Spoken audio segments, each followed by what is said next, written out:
Eu acho que é importante a gente trazer, você falou a questão do cenário, né? Assim, a gente tem a inflação, a alta dos alimentos, enfim, a gente tem um caldo ali que desfavorece o governo federal, né? E aí, de certa forma, fortalece a oposição para 2026.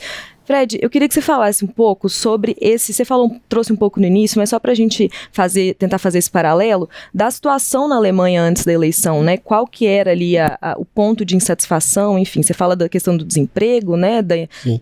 É um tema que não só específico da Alemanha, nós podemos ver que é uma questão que se repete muito nos sucessos eleitorais das direitas.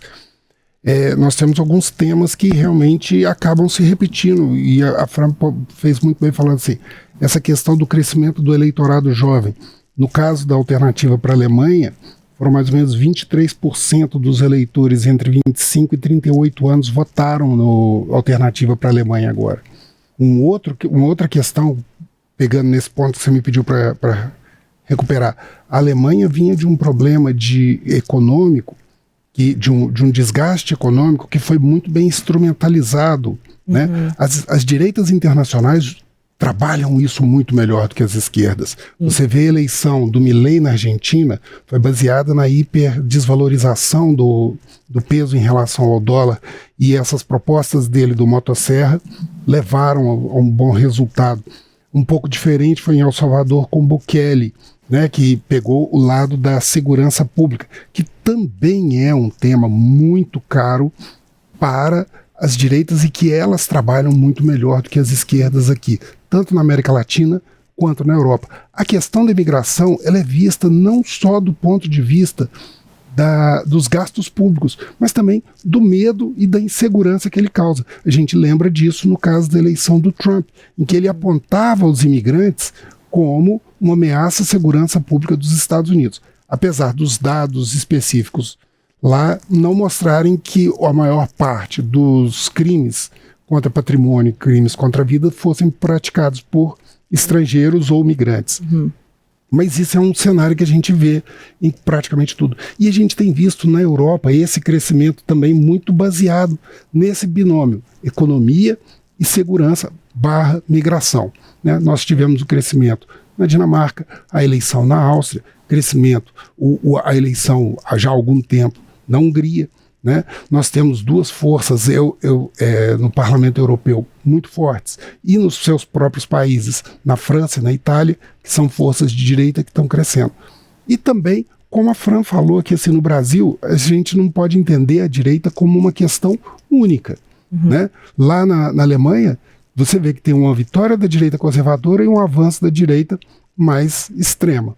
Aqui no Brasil também nós estamos abrindo para essa possibilidade de termos várias direitas, não é, Fran? É isso mesmo, Fred. A gente vê justamente com essa questão, né, da justiça, não só da justiça eleitoral com Bolsonaro, com 2 inelegibilidades. Então precisa desse apoio aí do Congresso Nacional para conseguir reverter isso. E agora há um fator muito mais grave, que é a questão penal, né, com a questão do golpe de Estado e tudo. Então há esse vácuo, né, vamos dizer assim. E aí, e até é importante a gente lembrar o seguinte: a gente tem, por exemplo, o governador de São Paulo, Tarcísio de Freitas, do Republicanos, que é visto, digamos que como o cara que seria o natural ali a suceder Bolsonaro pela relação dos dois. Mas, ao mesmo tempo, ele está nesse compasso de espera. Ele não se posiciona abertamente. Então, Bolsonaro, de um lado, ele tenta se manter como essa principal figura, e aí ele pode ser a principal figura, sim, mas não quer dizer que ele é a figura que tem mais... que tem possibilidades judiciais para concorrer, né? Então é justamente nesse vácuo que estão surgindo esses outros nomes. A gente vê uma ação conjunta de governadores, como, por exemplo, né, tem o Zema, o Caiado em Goiás, tem também o Ratinho Júnior no Paraná. Então eles tentam se mobilizar de certa forma, e antes tinha até um combinado entre eles, se um sai como cabeça de chapa, o outro pode ser o candidato a vice. Só que começaram a surgir esses outros caras aí, como, por exemplo, o Gustavo Lima, o Pablo Marçal. Então a coisa embaralhou, e agora o que a gente deve ver, principalmente em 2026, é essa disputa aí, claro, né? A gente vai ver quem vai se aliar com quem, se vão ter alianças ou não, mas há uma direita fragmentada Só com uma direita que entendeu o seu poder, entendeu que ela pode conversar com o centro para se sair melhor. Então, assim, isso tudo está colocado na mesa, né? Então, enquanto isso, como eu disse, a gente vê uma esquerda que ela está mais desorganizada porque ela não sabe ainda a fórmula, não sabe estar à frente dessas narrativas. Lembrando de questão econômica, por exemplo, a gente viu... por exemplo, o Fred estava falando, né, dessas questões econômicas, a questão do PIX aqui no Brasil, a questão do preço dos combustíveis, dos alimentos, como que o governo está o tempo todo correndo atrás da narrativa, né? Nunca à frente, nunca tentando se explicar.